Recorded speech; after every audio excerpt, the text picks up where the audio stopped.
আকাশ মেঘলা, আবহাওয়া ছিল শীতল, দিনটি ছিল সোমবার। এদিন রংপুরে শিল্প ও বাণিজ্য মেলায় নামে দর্শনার্থীদের ঢল। তবে মেলায় বিভিন্ন পণ্যের প্রলোভন দেখিয়ে প্রতারণার অভিযোগ বিক্রেতাদের বিরুদ্ধে। আর ক্রেতারা বলছেন পণ্যের গুণগত মান ভালো নয়, দামও নেওয়া হচ্ছে বেশি। রংপুর থেকে মাহফুজ আলম প্রিন্সের প্রতিবেদন, জানাচ্ছেন আবরার আহমেদ মাহি। সোমবার রংপুর শিল্প ও বাণিজ্য মেলার ছিল ২২তম দিন। আকাশ মেঘলা আর আবহাওয়া শীতল হওয়ায় এই দিন দর্শনার্থীদের ঢল ছিল চোখে পড়ার মতো। স্টল জুড়ে ছিল ক্রেতাদের ভিড়। নিজেদের পণ্যের খোঁজে পুরো মেলা ঘুরে ঘুরে দেখেন ক্রেতারা। তবে মেলার পরিবেশ এবং গুণগত মান নিয়ে ক্ষোভ প্রকাশ করেন ক্রেতারা। সেই সাথে ছিল বাড়তি দাম নেয়ার অভিযোগও। বিশেষ করে ক্রেতাদের অভিযোগ ছিল ইলেকট্রনিক্সজাত পণ্য কিনে প্রতারিত হতে হচ্ছে তাদের। ৫৪,৫০০ টাকার প্রোডাক্ট দিছি আমি, হ্যাঁ, আর আয়রনটা এস পর্যন্ত দেয় নাই। আমি ওই আয়রনের জন্য আমি ফোন দিয়েছিলাম, আমাকে আজে বাজে কথা বলছে। না হলে আমার ফোনে একবার আমি বিস্তারিত বলি, সে আবার আরেকজনকে দেয়, চাচিয়াচি আমাকে বলেন।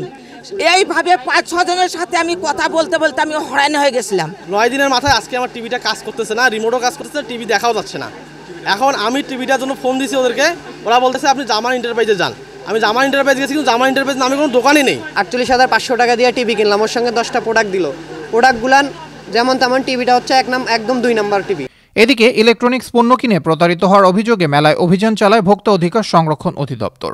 এ সময় সংস্থাটি কয়েকটি স্টলে অভিযান চালায় এবং এর সত্যতাও পায় তারা। যে অভিযোগগুলো আমরা পেয়েছিলাম লিখিত আকারে, সেই অভিযোগগুলো তাদের যে একটি কিনলে 10টি এরকম কিছু পণ্য তারা কিছু ব্যানার এরকম ঝুলিয়ে রেখেছে, যেগুলি আসলে একটি কিনলে 10টি মোটেও নয়।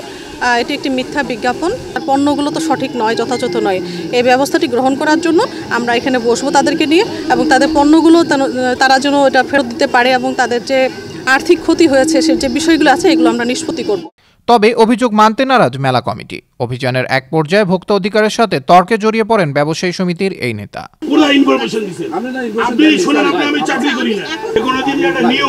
আমার কাছে অ্যাপয়েন্টমেন্ট নিতে হলে আপনাকে টাইম দিতে হবে, আমি না গেলে আমার প্রতিনিধি দিব, এটা হলো নিয়ম।